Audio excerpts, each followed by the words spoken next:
Whether you say you can or you can't, you're right. And here's why. What's good, everybody? It's Vaughn, and you know, this is where you get that knowledge that you don't get in college. So go ahead and scroll into the description, click the link next to Weeble, and collect your 12 free stocks. Just the other day, I was sitting down with my niece, and I was trying to teach her how to say a word. And she said, I can't. And I was like, what did you just say? Don't ever let me hear you say that again. You can do anything that you put your mind to. And if you don't know how to do it, you can learn how to do it. And after repeating the word a few times, she was definitely able to say it. And once she said it, I was like, see, I thought you just told me that you couldn't say it. And she was like, I did it. And I thought that it was very important that I let her know that she shouldn't be comfortable with thinking that she can't do things, especially at such a young age. Because the chains of habit are sometimes too hard to be felt until they are too hard to be broken. So if she's programming her mind to think that it's okay to just give up on herself, then that's going to be a constant issue later on in her life. So we have to help children to understand at a very young age that whatever the mind of a man can believe and conceive, he can achieve. And while I was watching YouTube, I came across this video by Simon Sinek about how to stop holding yourself back, and I'm going to share it with you. The human brain cannot comprehend the negative.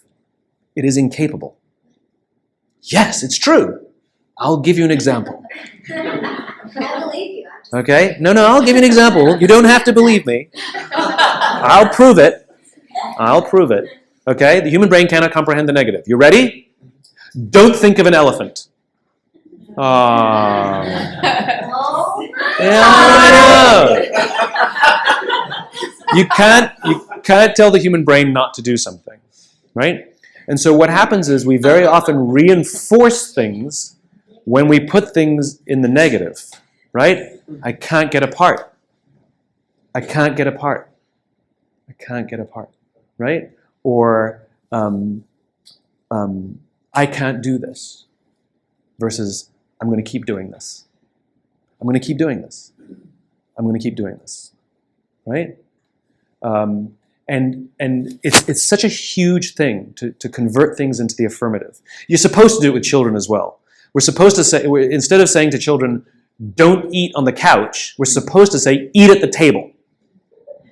Right? We tell people what we want them to do, not what we don't want to do. Pilots know this, right? It is well known in the pilot community that when you tell a pilot, don't hit the obstacle, they'll hit the obstacle.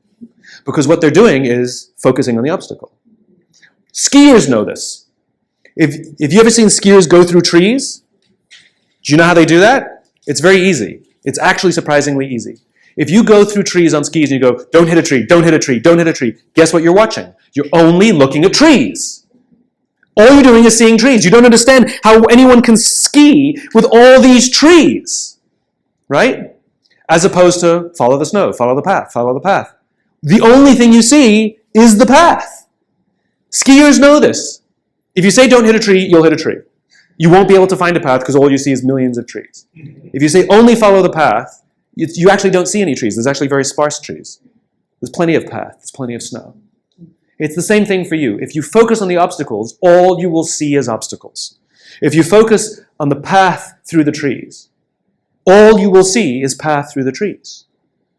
It's your choice how you choose to perceive your own career. It's literally perspective. That video hit the nail on the head because your perspective is an elective. So you have to be selective with the ideas that you sow because they will continue to grow.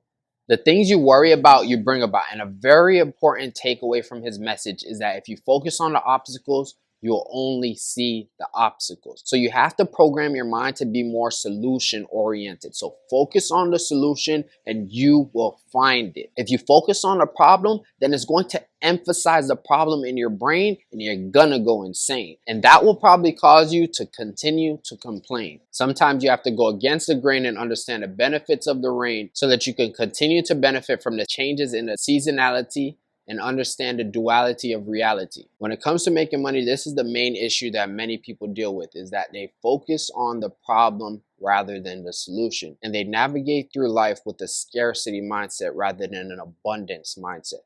There is an abundance of resources at your disposal, but you have to figure out how you can take advantage of it, and you can put yourself in position to capitalize on the opportunities if and when they present themselves. Here's a short clip where Robert Kiyosaki touched upon this topic. Everybody can do the same thing if they had the financial education to do it. If people understood the tax code, we'd be more prosperous. But can poverty be passed through genetically? Yes. Because it's some type of way of thinking. It's an attitude. An attitude. It's very simple. When people ask me, how do I stop it? I just say, never say, I can't afford it. Ask yourself, how can I? The reason I have so much money is because I don't say I can't do it. I just go, how can I do it? And I just go and do it. I make a lot of mistakes, but that's how I learn. How can I? The poor people, like my poor dad, always said, I can't afford it. Do you think I'm made of money? I'm a school teacher. I can't do that. And I picked that up. And my rich dad never said those words. So when I meet poor people, they use the words I can't a lot. When I read the book Rich Dad Poor Dad several years ago, that book changed my life. But as I've been living my life, it's just been confirming what I've learned from that book.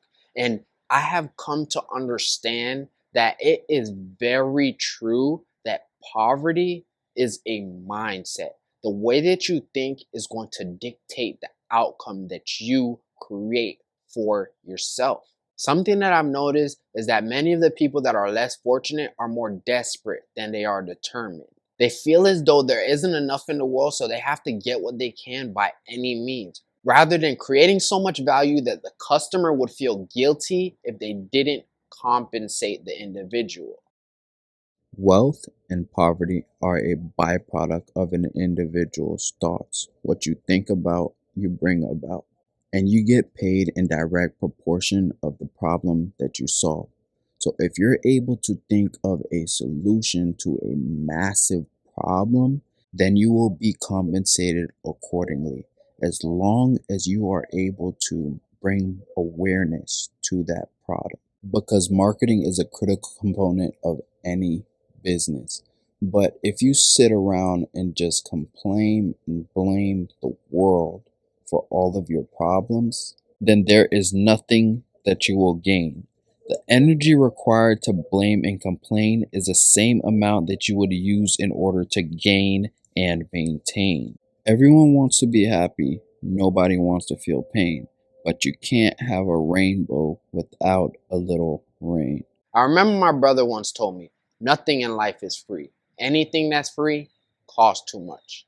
If you have any questions, go ahead and leave them in the comments below. If you like this video, go ahead and give me a thumbs up. And don't forget to subscribe and click the bell so that you're notified every time that I make a new post. Until next time.